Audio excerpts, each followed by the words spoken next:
传说2000多年前，徐福在秦始皇的派遣下出海寻找长生不老药，结果阴错阳差来到了日本，而且还找不到新药，不敢回去，就这样住了下来，成为日本华人移民的老前辈。而他听说也是一位哈嘎宁。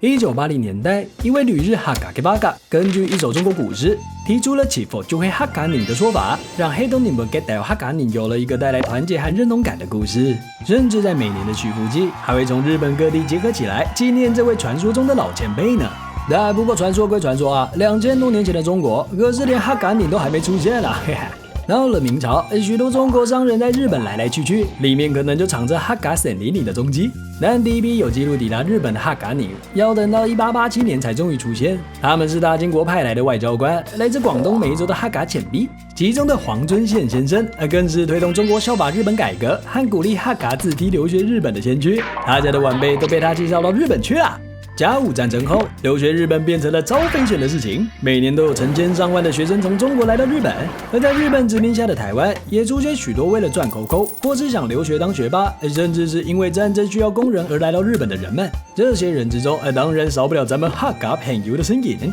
连孙文到横滨筹组革命组织时，也有许多客家成员。1923年，一位从广东来到东京留学的哈嘎强念，创立了表面上看似在做研究，实际则是在推动台湾脱离日本统治的东宁学会。他就是前台湾民主国副总统邱逢甲的儿子邱念台。学会集结了主要来自台湾哈种的成员，阅读中国书籍，分析革命情势，一边躲避日本管制，一边培养着反对殖民的力量。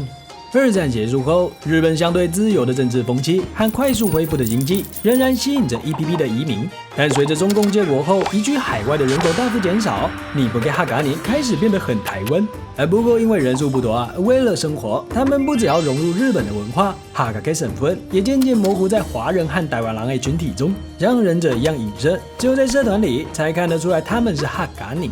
在邱念台的奔走之下，东京的台湾给代哈嘎尼成立了东京重振会，成为日本现存最悠久的客家组织，也带动了日本各地的重振会一一成立。透过交流活动和发行哈嘎纸上会刊，努力传承着哈嘎给文化。